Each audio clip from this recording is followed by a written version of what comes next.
Thanks, Dallas. Thank you, XIUSA, for giving me this opportunity to share my ideas with you, my sisters. Today, I want to talk about a gold mine you possess. A gold mine you could explore, you could exploit, to empower yourself, empower your loved ones, and why not empower the world around you.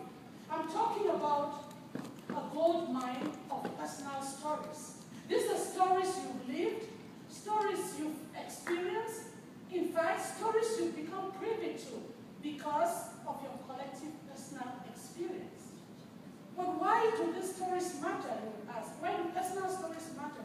They matter because our sisters need them. A lot of people are desperate for them. In March 2014, this year, I received an email from a lady I don't know, but she's one of my Facebook friends from South Africa. And this is what she wrote. Hey, Auntie, sorry for distracting you, but I need your advice. I found a small job. I'll start next month. But I'm scared that I won't be able to take care of my kids as I should. I'm scared that I'll miss them and they will feel I abandoned them.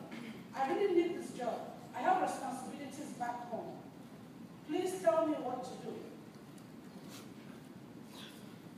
Looking at your faces, a lot of you could advise this young woman based on your own personal story. But where are your stories? They're nowhere to be found. They're being guarded as private documents. Of course, there are many Western books out there about women returning to work and the guilt they feel. But I can bet you my last penny that none of these works would deal with the reason she's having to go back to work. What reason did she give? Responsibilities back home. That is something that is specific to our demographics, right? Yes. So, who are those going to write those self-help books that cater to our demographics? If women, educated women like us, are sitting on our stories. In 2006, after 12 years of marriage, I became divorced. And the academic that I have learned how to learn. Of course, I quickly picked up books on divorce, raising children in a single-parent home. But how I longed for stories that dealt with my African situation, that communicated to me how to deal with in-laws during this kind of setup. My older sister had a friend that I used to communicate with. She had been separated for 8 years. And each time I spoke with her, and I presented a challenge, girl, she had a response, just the right response. She would answer with a personal experience that spoke to my own situation. And one day I made a joke with her. I said, why, sister, I don't do you. If not here, right, it's not enough for just take book open a chapter 2, open chapter 3. And she laughed. And it became a joke between us. Each time she sees me, say, you already to be chapter 18. And I'll make a joke back, and I said, you don't write the book. And of course, she's now thrown the challenge at me. She said, you don't pass through the thing, write the book, make other people read. Challenge well taken. My sisters, our personal stories are very important. The great writer Chinua Achebe says that the story is our escort. Without the story, we are blind. Another prominent writer, Jackie Bonazinski, puts it this way. She says, the story shapes our experience. Without the story, everything that happens is like a globe, and nothing really means anything. I don't want my life to float around like a globe. I don't think you want yours either. But why are personal stories? Why do people need personal stories? Because they are effective. Personal stories are effective. In 2010, the Cameroon Professional Society organized a congress in Maryland. The topic was, one of the topics of the panel was the Cameroonian woman in the USA. Who is she? We were 4 speakers on that panel to answer that question. Right now, I remember only one presentation, and it's not even my own presentation. The only way I could remember my presentation is to go back to my notes.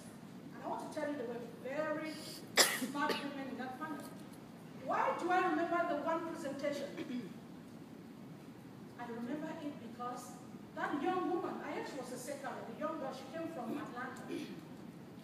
Because she answered the question, the Cameroonian woman in the USA, who is she? She answered with her personal story.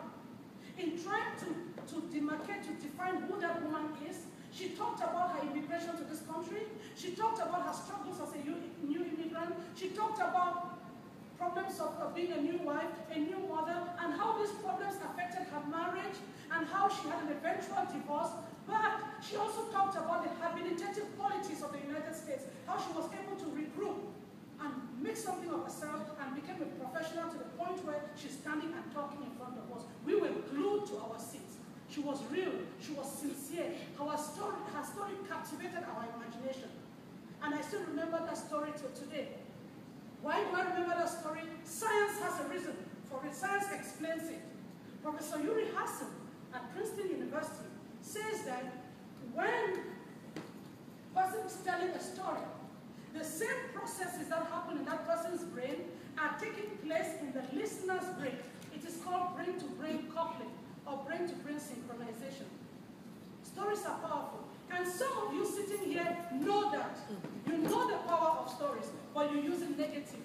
That is why Sister A has a problem with Sister C, will call Sister B, fabricate the story, exaggerate it, and tell Sister B in a way that they can believe it.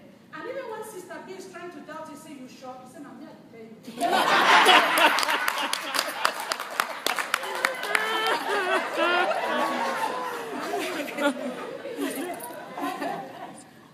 By the time she does that, Sister C, her attitude has changed. Our stories are effective. They're effective because they're authentic. They're real. The other day, my oldest son had a dead toenail. And he came to me. He says, "Mommy, that dead toenail has come out. It's looking weird. Do you think it's going to come back?" I said, "Yes, it will come back. But guess what? If it doesn't come back, you're in the United States where the healthcare system is good. But your grandmother was not that lucky.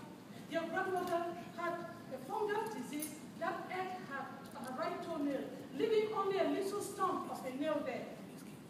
And when I grew up as a young girl, I used to polish her toenails.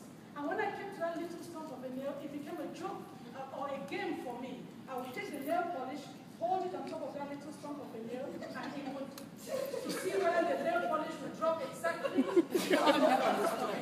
It became a game. By the time my son was leaving my presence, there was no longer a talk of a weird nail or whether it would grow back. There was even a smile on his face. Science again has a reason for that calm that he experienced, because dopamine had been secreted in his brain. Dopamine is the chemical that makes us, when we feel secure, when we feel safe, it gets secreted. When we listen to a story that validates ours, a story that makes us feel secure, dopamine is secreted in our brain. This same dopamine that people who take drugs want to get, people who gamble want to get. How wonderful it would be to get dopamine to secrete in your sisters, put in your members of your family, even package your personal stories and put it out there for people to read it and feel empowered. But I'll tell you something. There's something I did not tell my son, but I'm going to tell you. And I'll come down to tell you this. I didn't tell my son about that day in 1986 at the mortuary in Lancantine Hospital. 8th of September, I was pacing outside, waiting for my mother's body to fall. I became very impatient. I wanted to go in and see my mother dead for the first time. When I entered that room, there my mother was laying, frozen.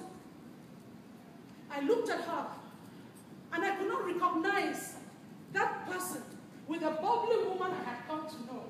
That woman who, before the advent of television in Cameroon, could not stand a dollhouse. She would say, "Bring my hand back, bring my hand back, I want money." She would take her hand back, go inside, take 1,000, hit it on the table as if it's 100,000 francs. Says, "Buy bimbo, buy hot puff puff." We'll go buy it, bring. She'll take her cassette. She always liked recording my poster cassette. She'll put it in the cassette thing, and the whole house is dancing. She'll not leave it at that. She'll go to the window, open it, the light will be reflecting on the glass. She'll use it as a mirror and be dancing, seeing herself, and she'll like making sound. How could that woman be the one lying here so still, so frozen? As I looked at it, trying to understand. My eyes fell on her feet, and I saw that little stump of a nail. That tiny stump that I had grown up polishing, and I recognized that was my mother lying there. Trust our God to teach us a lesson in the most unlikely places. From that day on, when I look at myself and see any piece of imperfection, I feel empowered.